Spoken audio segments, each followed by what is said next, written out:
Well, it did indeed rain today.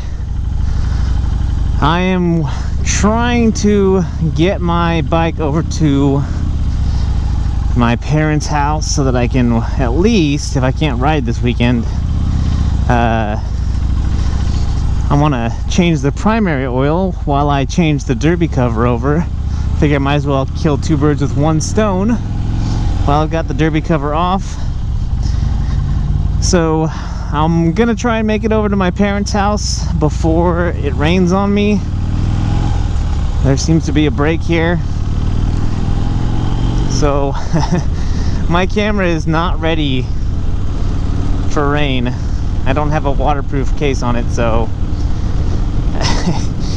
if I disappear from my YouTube channel for a while, it is because I am without my camera. So we'll see how it goes. Oh, come on. We've got to beat this train. Where is it? Come on, light. That would be the worst. If I would have otherwise made it through this light, or would have made it without getting wet, and then this train comes and stops traffic so I can't go, that would be terrible. So I apologize for the back and forth here with the camera, but I do not want to get caught behind this train. Come on, baby. I think we're gonna be all right. I don't see it. I only hear it, and if I'm lucky, it's going the other way anyway. Nope, nope, there it is. We're gonna make it. No! Come on! Ha ha ha! Yeah!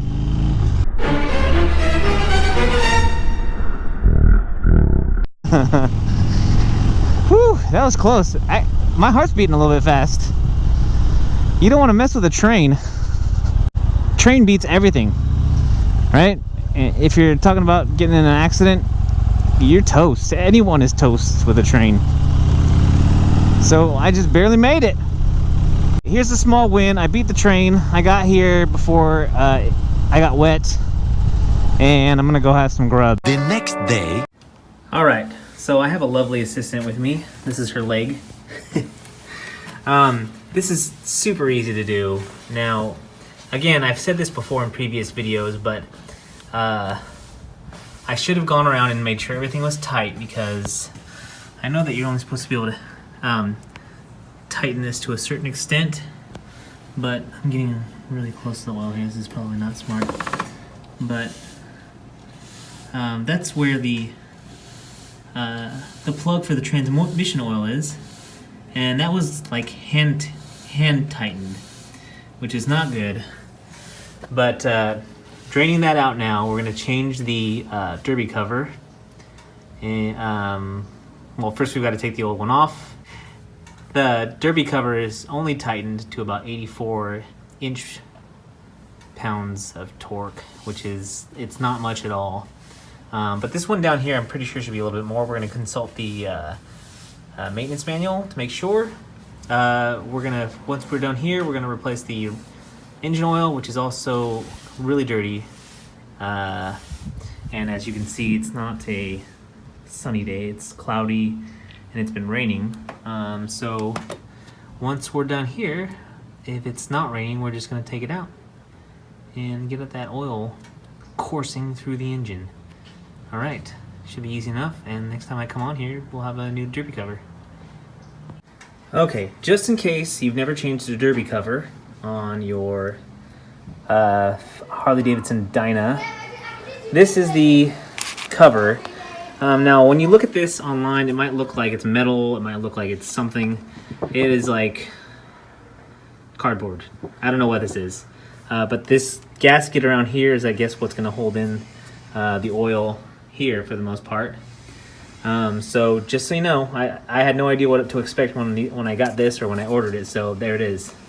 Now this is going to be a test because I felt like my shifting has been kind of clunky, and I've been told by forums and also by the gentleman that helped me at the Harley parts department that this makes for smoother shifting. So we put this in the transmission, and I will give you guys feedback on whether or not I feel like this has made any difference at all. All right, so we've got the new derby cover on. And one thing that's really important is making sure that you have a torque wrench that you can set to the correct setting so that you don't over tighten these bolts. Now, I did not over tighten these bolts, but someone had before, and I stripped one of these bolts. And I'll leave the video that we used as a guide in the link to that in the description, because we were told by somebody that is one of the most common problems that they have, is that people will come in with stripped derby cover bolts that they need to be removed. So I looked it up on YouTube how to do it, and actually did it on my own. It requires a drill and a small tool called an extractor.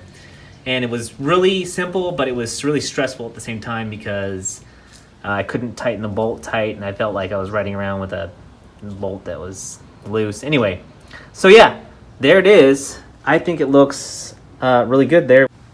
So that's before we put that on, obviously, we had drained the primary oil, or the transmission oil, and then we filled it in here. Probably really important here to use one of these to add the oil. It's still dripping a little bit because you're gonna have a hard time getting the oil in there without a funnel. So yeah, pretty easy, straightforward. There's a lot of videos on how to change your primary oil or your transmission oil on a Dyna, so I'll leave that to you to look up. You don't need to see me do it. So yeah, there it is.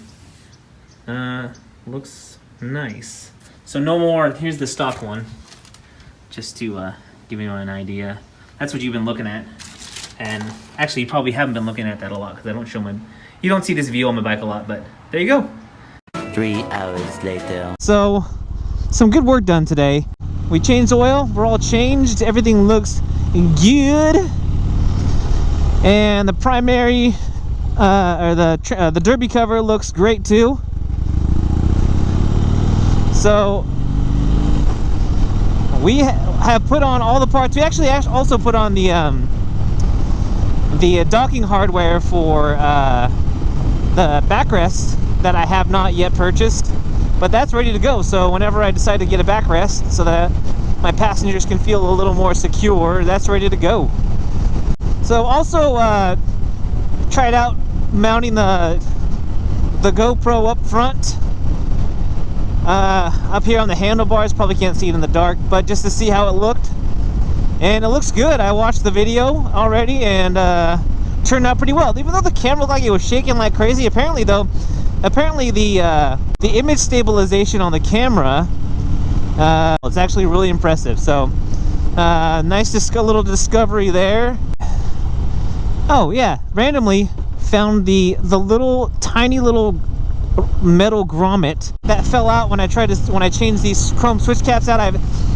I lost one of the little metal pieces that go in there, and we found it.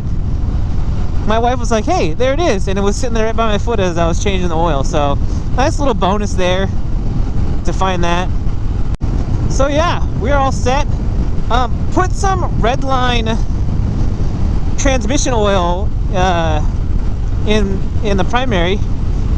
And you know what? I just shifted just now. Obviously, I've been shifting all over the place. And I'm gonna say, just by feeling it these few times that I've shifted so far since I changed the oil in the primary, it's definitely smoother. It was really clunky before, but I mean, you know, having that clunk and that Harley click when you switch gears, I just figured that's just something that happens. But I mean, like 100% I can say, even though you can still hear that click, I don't know if you can hear it in the video, it's not as clunky. I mean, there's still that distinctive click, but much smoother. So like 100%, if you are thinking about putting Redline transmission oil in your primary, do it. It definitely helps. And I mean, this is also to say, the oil in the primary, when I changed it, it was really dark too. It was like, it wasn't as black as the engine oil, but it was, you know, dirty. So, you know, swapping it out, it might just be because I swapped it out, but I'm just gonna say because I don't know any better that red line really works. Everything looking good on the bike here after its first oil change, and that's always a I'm not gonna say it's a relief, but you know, whenever you do modifications or maintenance on your bike, I'm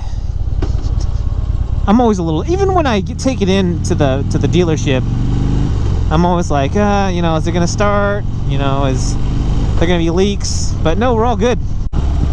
Everything that I've purchased, all my modifications are on the bike now, so until I buy some more, we're all set for a while.